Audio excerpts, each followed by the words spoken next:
नमस्कार, स्वागत है आपका न्यूज इंडिया में। मैं हूं आपके साथ उमंग माथुर और आप देख रहे हैं अपना उत्तर प्रदेश। आइए बुलेटिन की शुरुआत करते हैं उत्तर प्रदेश की कुछ प्रमुख खबरों के साथ। आपको बता दें कि उत्तर प्रदेश में बढ़ती राजनीतिक गतिविधियों के हिसाब से साफ अंदाजा लगाया जा सकता है कि प्रदेश में अब आगामी विधानसभा चुनावों को लेकर सत्ताधारी पार्टी बीजेपी ने गोलाबंदी तेज कर दी है। लगातार संगठन और प्रदेश के नेतृत्व का दिल्ली टू लखनऊ और लखनऊ टू दिल्ली का सफर जारी है। अभी सिर्फ कयासों का बाजार ही गर्म है, लेकिन सब जानते हैं कि मुख्यमंत्री योगी आदित्यनाथ का दिल्ली दौरा सिर्फ शिष्टाचार भेंट नहीं बल्कि इससे कहीं ज्यादा है। मुख्यमंत्री योगी के दिल्ली कूच से बीजेपी के प्रदेश संगठन और सरकार में फेरबदल की आहट एक बार फिर से तेज हो चली है। दरअसल 2 दिन के दौरे पर दिल्ली गए उत्तर प्रदेश के मुख्यमंत्री योगी आदित्यनाथ ने शुक्रवार को प्रधानमंत्री नरेंद्र मोदी से मुलाकात की। प्रधानमंत्री से मुलाकात के बाद मुख्यमंत्री योगी आदित्यनाथ बीजेपी के राष्ट्रीय अध्यक्ष जेपी नड्डा से मिलने उनके आवास भी पहुंचे। नड्डा और योगी के बीच की मुलाकात काफी अहम मानी जा रही है। आपको बता दें कि केंद्रीय नेतृत्व ने योगी के साथ जरूरी फैसले लेने और उन्हें क्रियान्वित करने के मुद्दे पर चर्चा की। साथ ही पूरी कार्य योजना समझाने और प्रदेश की तैयारियों को समझते हुए जल्द ही बैठक कर फैसलों को अंतिम रूप देने पर निश्चय हुआ है। कयास लगाए जा रहे हैं कि दिल्ली दौरे से मुख्यमंत्री योगी आदित्यनाथ मजबूती लेकर लौटे हैं। सियासी कयासों, उलटफेर की चर्चा और प्रदेश के बंटवारे की तैयारी की अटकलों के बीच 2 दिन उनका यह दौरा पूरी तरह फीडबैक देने और आने वाली चुनौतियों से पार पाने की तैयारियों की चर्चा पर ही केंद्रित रहा। केंद्रीय गृह मंत्री अमित शाह की मुलाकात से शुरू होकर पार्टी के राष्ट्रीय अध्यक्ष जेपी नड्डा तक से भेंट में प्रमुख रूप से मुख्य एजेंडा मिशन 2022 और लक्ष्य 300 पार सीटें पर ही रहा। तो वहीं इस खबर पर ज्यादा जानकारी के लिए हमारे साथ में उत्तर प्रदेश से resident editor doctor Chandrasen Verma phone line पर जुड़ चुके हैं। चंद्रसेन जी, जानना चाहेंगे कि कल जो मैराथन बैठक हुई है, भले प्रधानमंत्री मोदी के साथ हो, राष्ट्रीय अध्यक्ष जेपी नड्डा के साथ हो, इन तमाम बैठकों से ऐसे कयास लगाए जा रहे हैं कि मुख्यमंत्री योगी आदित्यनाथ दिल्ली दौरे से काफी मजबूती के साथ लौटे हैं। क्या कुछ कहना चाहेंगे? उमंग, उत्तर प्रदेश में 2022 चुनाव से पहले बीजेपी जिस संकट की बात हो रही थी, अगर 2 दिन की इन 7 बड़ी मुलाकातों पे देखें तो इसमें खूब मंथन हुआ है और एक शब्द निकल के आया है, मार्गदर्शन। गृह मंत्री अमित शाह से लेकर प्रधानमंत्री नरेंद्र मोदी, बीजेपी अध्यक्ष जेपी नड्डा से लेकर उत्तर प्रदेश के मुख्यमंत्री योगी नाथ की मुलाकातों में जो सबसे ज्यादा एक चीज सामने आई है वो है कि मार्गदर्शन। और इसी मार्गदर्शन के लिए योगी आदित्यनाथ ने धन्यवाद भी दिया। देखिए, बड़ी चुनौतियां जो मुख्यमंत्री के सामने हैं, तो वो चुनौतियां जो है वो आला कमान ने उनको बता दी है कि विधायक सांसद को भरोसे में लेना होगा, सबसे संवाद करना पड़ेगा, उनके क्षेत्र की समस्याओं को फौरन निपटाना पड़ेगा। और अगर पंचायतों चुनाव की बात करें तो उन्होंने ये भी कहा कि जनप्रतिनिधि के कद को उनके क्षेत्र में बनाए रखिए।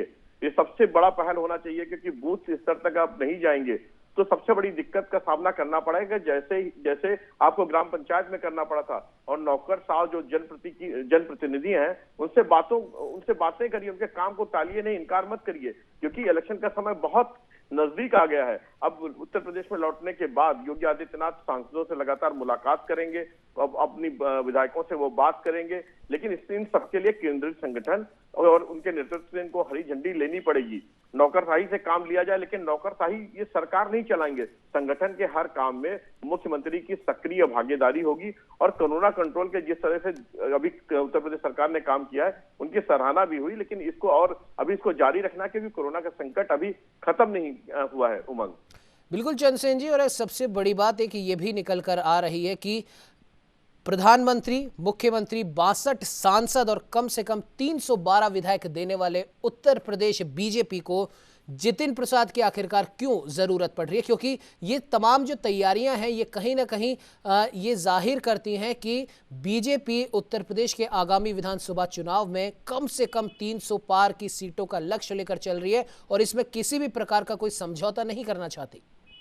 बिल्कुल उमंग, देखिए, भाजपा के लिए उत्तर प्रदेश हमेशा बेहद सफल राज्य साबित हुआ है। अगर हम पीछे जाकर के देखें तो 2014 में 71 लोकसभा की सीटें मिली थी और 2019 में 62 सांसद यहीं से थे। प्रधानमंत्री नरेंद्र मोदी, रक्षा मंत्री राजनाथ सिंह, स्मृति ईरानी, मुख्तार अब्बास नकवी जैसे बड़े कद्दावर नेता उत्तर प्रदेश से निकलते हैं। और उत्तर प्रदेश में वर्तमान विधानसभा में भी 312 विधायक जीत कर आए हैं। मुख्यमंत्री योगी आदित्यनाथ स्वयं बहुत बड़े कद्दावर जमीनी नेता माने जाते हैं। भाजपा का दावा है कि पिछले 4.5 साल में बेहतर जो कामकाज हुआ है उससे जनता पे अच्छी पकड़ बनाई है और भाजपा उन्हीं के नेतृत्व में विधानसभा चुनाव के लड़ेगा, ये बात बिल्कुल क्लियर होगी। जो संकट के बादल थे वो हट चुके हैं, लेकिन जो सबसे बड़ी बात है भारतीय जनता पार्टी के लिए 8 महीने बाद जो चुनौती है, उसमें देखना पड़ेगा कि जो इनके सहयोगी दल हैं उनसे किस तरीके का समन्वय बैठता है, उनसे किस तरीके की बातचीत होती है, क्योंकि विधानसभा चुनाव से पहले गठबंधन को लेकर जो आजमाइश शुरू हो गई है। अगर देखा जाए तो अनुप्रिया पटेल ने गृह मंत्री अमित शाह से मुलाकात की, लेकिन वहीं पर देखा जाए तो उनकी जो छोटी बहन पल्लवी है वो अखिलेश यादव से मिलती हैं। और अगर देखा जाए ओम प्रकाश राजभर की बात करें, वो भी सहयोगी रहे हैं, तो उन्होंने सियासी हलचल को देख करके अपने प्रदेश की पार्टी बुला ली है। लेकिन जो पुराने मंत्री हैं वो भी उत्तर प्रदेश सरकार से या योगी से नाराज माने जाते हैं। जैसे ओम प्रकाश राजभर ने कहा कि भारतीय जनता पार्टी डूबती नैया है, इसके रथ पर हम सवार नहीं होंगे। तो नए लोगों को जो अगर साथ लेने की बात हो रही, जो दूसरी पार्टी से आ रहे हैं उनको साथ लेने की बात है, लेकिन उससे पहले अपने घर को संवारने की जरूरत है। जो मंत्री और सांसद, जो जनप्रतिनिधि या कार्यकर्ता या संगठन के लोग जो अपने हैं, पहले उनकी नाराजगी दूर करनी चाहिए। जब अपने घर के अंदर दुरुस्त होगा तब हम बाहर के लोगों की बात कर सकते हैं। उमंग, बिल्कुल। और सबसे बड़ी बात चंद्रसेन जी, यहाँ पर यह भी देखी जा रही है कि न सिर्फ योगी आदित्यनाथ और बीजेपी उत्तर प्रदेश के आगामी विधानसभा चुनावों की तैयारी कर रहे हैं, बल्कि जो समाजवादी पार्टी है या फिर बसपा है, कहीं ना कहीं वो भी आगामी विधानसभा चुनावों को लेकर सक्रिय हो गई। जिसमें अगर सपा और बसपा की बात करें तो बसपा अभी इतनी ज्यादा एक्टिव मोड में दिखाई नहीं दे रही है, लेकिन समाजवादी पार्टी की अगर जहां तक हम बात करें तो अखिलेश यादव, माफ कीजिएगा, वो भी काफी सक्रिय नजर आ रहे हैं। और उनकी खास तौर पर जो छोटे छोटे दल हैं उन पर उनकी ज्यादा नजर है। देखिए, अखिलेश यादव ने साफ साफ तौर पे ये कहा है कि किसी भी बड़ी पार्टी से वो गठबंधन नहीं करेंगे, लेकिन वो छोटे दलों के लिए आगे आएंगे। अगर छोटे दल तो उनके साथ जाएंगे। वहीं पर बसपा भी बड़े दलों से किसी भी तरीके के गठबंधन के मूड में नजर नहीं आ रही है। वो अपने घर के अंदर लोगों को दुरुस्त कर रही है। जिन लोगों की छवि ठीक नहीं है उनको बाहर का रास्ता भी दिखाया जा रहा है। और अखिलेश यादव ने साफ तौर पे ये कहा है कि उनको किसी भी तरह छोटे दलों से गठबंधन से परहेज नहीं है, लेकिन किसी भी बड़े राजनीतिक दल के साथ वो किसी तरीके का गठबंधन नहीं करेंगे। देखिए, भारतीय जनता पार्टी की सरकार उत्तर प्रदेश की बात करें तो जो बड़ी चुनौतियां हैं वो विधायकों और सांसदों की नाराजगी को लेकर के है, और अपने जो पुराने इनके साथ में मंत्री जुड़े रहे हैं उनकी नाराजगी को लेकर। इसके लिए केंद्र ने साफ साफ निर्देश दे दिए कि आप उनसे बात करिए, उनको बुलाइए, उनकी समस्याएं समझिए और उनके क्षेत्रों में जो काम हो रहे हैं उनको करिए। अभी 5 जुलाई को 4 विधानसभा सीटें खाली हो रही है, विधान परिषद की सीट जो खाली हो रहे हैं उन पे 4 लोगों को बैठाया जाए। निगमों में जो जगह अभी खाली हो रही है उन निगमों को भी जल्दी से भरा जाए, क्योंकि इलेक्शन का समय बहुत कम रह गया, बहुत पास आ गया। 8 महीने के बाद उत्तर प्रदेश में चुनाव है, तो इन सब कुछ देखते हुए जो कार्यकर्ता है उनको बनाने की कोशिश होगी। और केंद्र से जो मार्गदर्शन मिला है, योगी को यही मिला है कि अपने मंत्रियों, सांसदों और जनप्रतिनिधियों को बुलाकर बात करें, उनकी समस्याओं को निपटाएं। बिल्कुल चंद्रसेन जी। और ये तो रही बीजेपी की बात। अगर हम बात करें तो कहीं ना कहीं उत्तर प्रदेश की राजनीति में अपना दल को हम नज़रअंदाज नहीं कर सकते, क्योंकि अगर अपना दल के इतिहास की हम बात करें तो अपना दल अनुप्रिया पटेल के जो पिताजी हैं सोनेलाल, उन्होंने इस दल की शुरुआत करी थी और उस समय वो मायावती के करीब थे।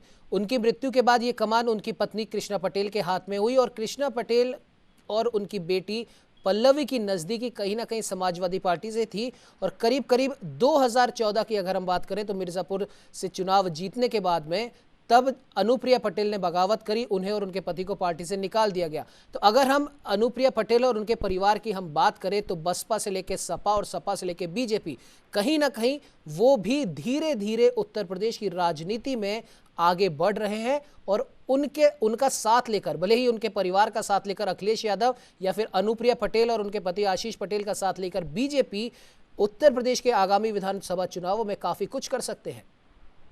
जी उमंग, देखिए, गुरुवार को दिल्ली में अनुप्रिया पटेल गृह मंत्री अमित शाह से मुलाकात उन्होंने करी थी, और उनकी जो छोटी बहन है उन्होंने अखिलेश यादव से मुलाकात करी थी। इसका मतलब कि परिवार की जो लड़ाई है वो भी किसी तरीके के सामंजस्य नहीं बैठ पाया है। दोनों अपने राजनीतिक कैरियर ढूंढ रहे हैं।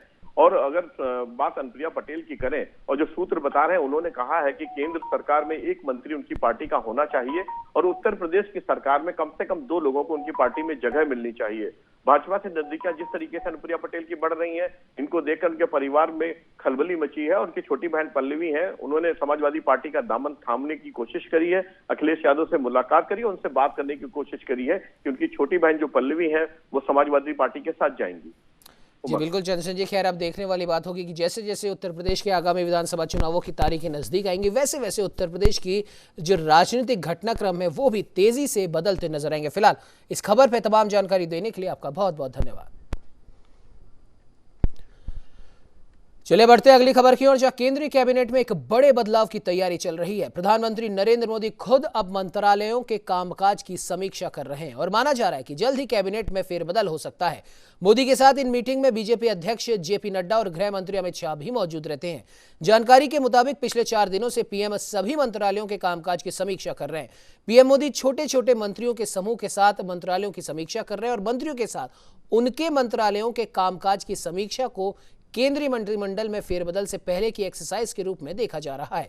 पीएम मोदी के साथ इन बैठकों में बीजेपी अध्यक्ष जेपी नड्डा भी रहते हैं और कल मंत्रियों के साथ बैठक में गृह मंत्री अमित शाह भी मौजूद थे। कैबिनेट में फेरबदल की संभावना इसलिए भी प्रबल हो जाती है क्योंकि उत्तर प्रदेश चुनाव को लेकर गृह मंत्री अमित शाह भी उत्तर प्रदेश के कुछ क्षेत्रीय दलों के नेताओं से मुलाकात कर चुके हैं, जिनमें अपना दल की अनुप्रिया पटेल भी शामिल हैं। अनुप्रिया पटेल पिछली मोदी कैबिनेट में स्वास्थ्य राज्य मंत्री थी, लेकिन दूसरे कार्यकाल में उन्हें कैबिनेट में जगह नहीं मिली और माना जा रहा है कि उत्तर प्रदेश चुनाव से पहले अनुप्रिया पटेल और उनके पति आशीष पटेल को कैबिनेट में जगह मिल सकती है।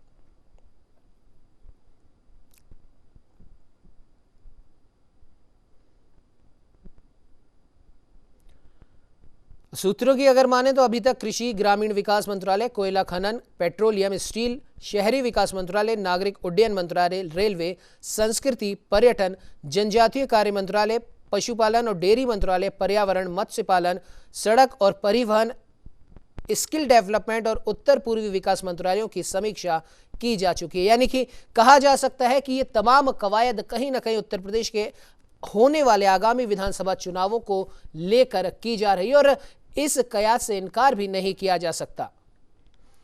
तो वहीं इसी खबर पर ज्यादा जानकारी के लिए हमारे साथ उत्तर प्रदेश से bureau chief Vivek Tiwari phone line पर जुड़ चुके हैं। विवेक जी, जानना चाहेंगे जिस प्रकार से कैबिनेट में फेरबदल की तैयारी चल रही है, मंत्रियों के मंत्रालयों के कामकाज की समीक्षा की जा रही है, कहीं ना कहीं इस पूरी तैयारी को उत्तर प्रदेश के आगामी विधानसभा चुनाव से जोड़कर देखा जा रहा है, क्या कुछ कहना चाहेंगे?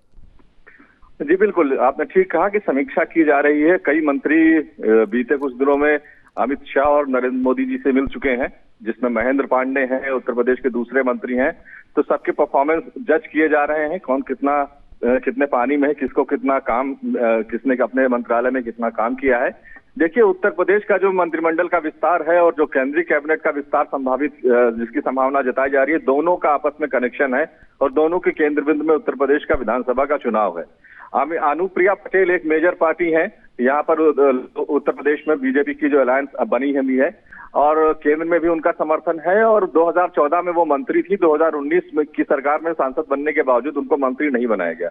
अब मामला फंसा यहाँ पर है कि अगर अनुप्रिया पटेल को केंद्रीय कैबिनेट में जगह मिल जाती है तो उत्तर प्रदेश की जो कैबिनेट है उसमें उनके पार्टी के किसी व्यक्ति को फिर मंत्री नहीं बनाया जाएगा कैबिनेट दर्जे का। और अगर यहाँ पर उनके पति को कैबिनेट मंत्री का दर्जा दिया जाएगा तो अनुप्रिया पटेल को वहां पर थोड़ा सा संकोच करना पड़ेगा केंद्रीय कैबिनेट में। तो ये दोनों चीजें हैं, इसको सरकार एसेस कर रही है कि किस तरह से बैलेंस इसमें बनाया जाए। अभी उत्तर प्रदेश का चुनाव ज्यादा जरूरी है, तो वो अनुप्रिया पटेल के हस्बैंड को उत्तर प्रदेश में मंत्री बनाया जाए या अनुप्रिया पटेल को केंद्र में मंत्री बनाया जाए, इसको लेकर के कोई सोल्यूशन निकाला जा रहा है। तो ऐसा लग रहा है कि सरकार और बीजेपी इस बात को आंक रही है कि फायदा किसमें ज्यादा है। 2022 में जब इलेक्शन होगा तो वोट अनुप्रिया पटेल का हमको कितना मिलेगा और अनुप्रिया पटेल को मंत्री बनाने से कितना फायदा होगा और या फिर उनके हस्बैंड को यहाँ पर मंत्री बनाने में कितना फायदा होगा। तो इन सब चीजों को बार्गेन किया जा रहा, शायद इसी वजह से जो मंत्रिमंडल विस्तार है उत्तर प्रदेश में वो रुका हुआ है। तो अब ये जैसे ही ये चीज सॉल्व हो जाएगी, उत्तर प्रदेश में भी मंत्रिमंडल का विस्तार कर दिया जाएगा। तो ये दोनों ही चीजें उमंगी आपस में जुड़ी हुई हैं।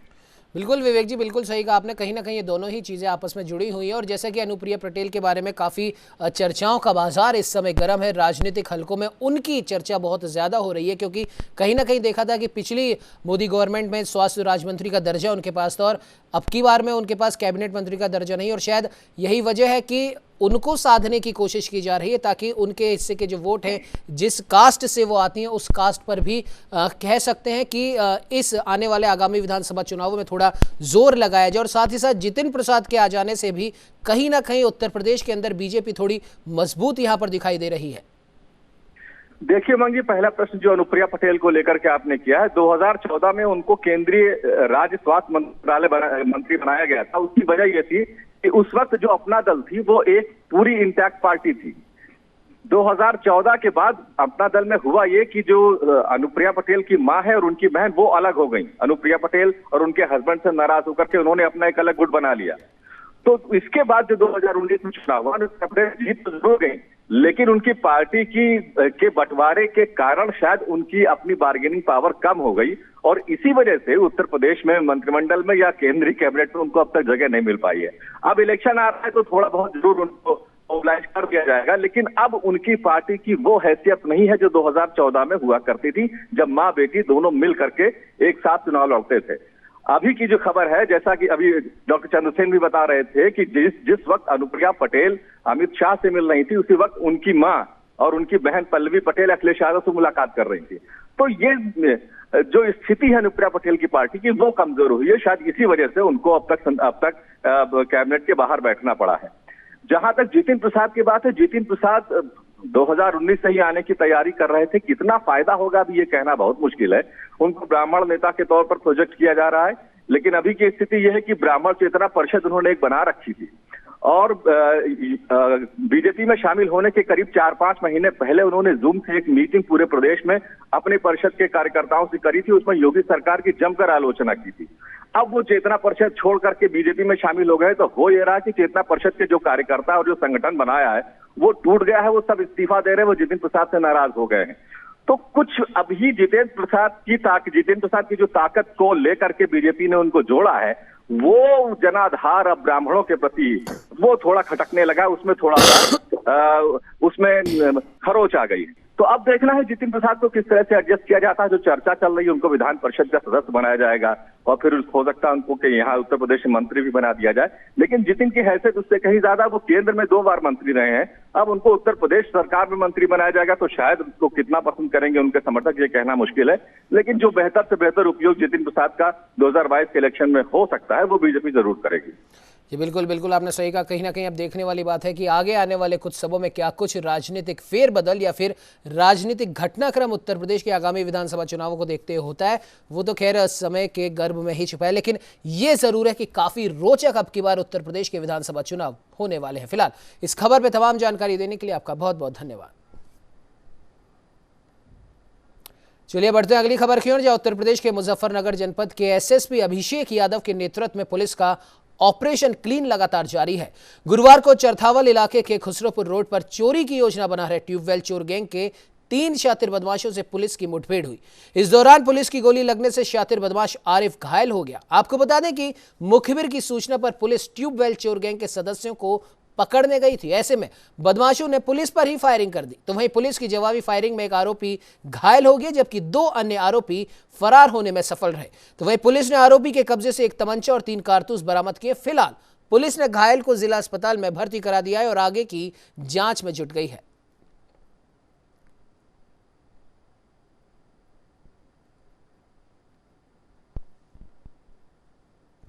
पिछले दिनों में कई घटनाएं ऐसी हुई, जैसे कुछ चोरों ने ट्यूबवेल के मोटर और इस तरह की चोरियां की।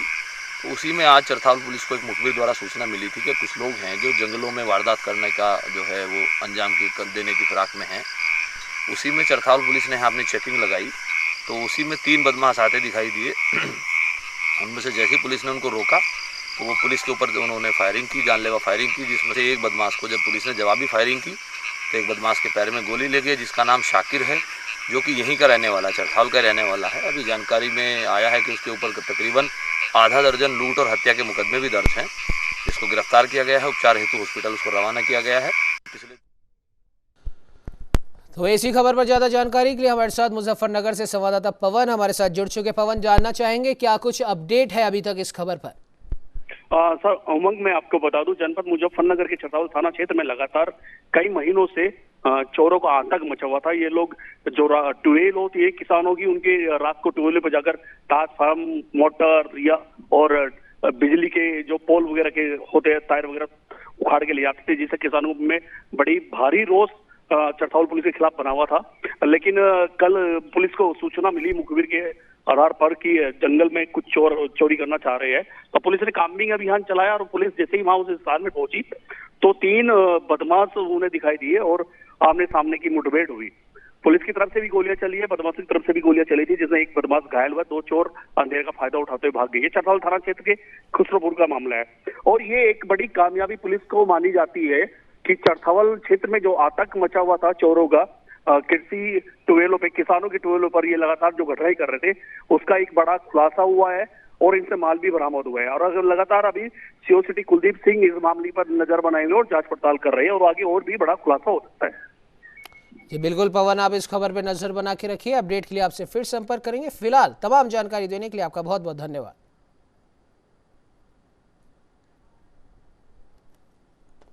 चलिए बढ़ते अगली खबर की ओर। इलाहाबाद हाईकोर्ट ने पुलिस की ओर से किसी व्यक्ति को अवैध तरीके से गिरफ्तार कर कस्टडी में रखने पर पीड़ित को सरकार की तरफ से 25,000 रुपए का मुआवजा देने का आदेश दिया। इस दौरान कोर्ट ने कहा कि मुआवजे की राशि दोषी अफसरों से वसूल की जाए। जी हां, वाराणसी के रोहनिया के शिव कुमार वर्मा की याचिका पर सुनवाई करते हुए जस्टिस एसपी केशरवानी तथा जस्टिस शमीम अहमद की खंडपीठ ने इस आदेश में यह भी कहा कि अवैध रूप से कस्टडी में करने वाले अधिकारी के खिलाफ विभागीय जांच कर कार्रवाई की जाए। आपको बता दें कि कोर्ट ने 23 मार्च 2021 से लागू इस नई मुआवजा नीति का कड़ाई से पालन करने का मुख्य सचिव और अपर मुख्य सचिव गृह को निर्देश दिया है।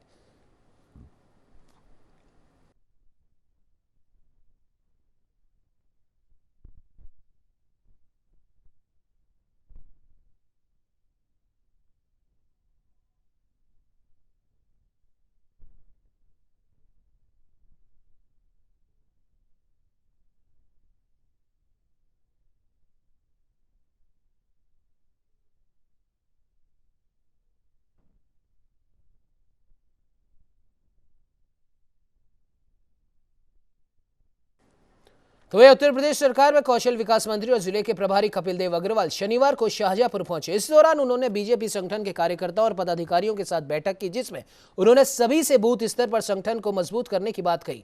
तो वहीं जितिन प्रसाद के बीजेपी में शामिल होने के सवाल पर उन्होंने कहा कि जितिन प्रसाद के आने से पार्टी और मजबूत हुई है। कपिल देव अग्रवाल को पुवाया विधानसभा भी बुलाया गया, जहां कार्यकर्ताओं ने उनका स्वागत किया। संगठन के द्वारा, सरकार के द्वारा हम सबको ये निर्देशित है। हमारे ब्रज बहादुर जी जो इस जनपद के प्रभारी भी हैं और प्रदेश के उपाध्यक्ष हैं, भारतीय जनता पार्टी कैसे और मजबूत हो और जनता तक और कैसे पहुँचे, सरकार की योजना जन जन तक और कैसे पहुँचे, और जनता में जो हमारी इतनी सारी योजनाएं केंद्र सरकार की और प्रदेश सरकार की चल रही हैं, उनका निरीक्षण, उनसे बातचीत, उन लोगों तक जाना, उनको निर्देशित करना और संगठन और अधिक मजबूत हो, इसका विषय कहा। तो ब्रज बहादुर जी इस बुलेटिन में फिलहाल इतना ही। देश प्रदेश की तमाम खबरों को जानने के लिए आप बने रहिए हमारे साथ और देखते रहिए न्यूज़ इंडिया।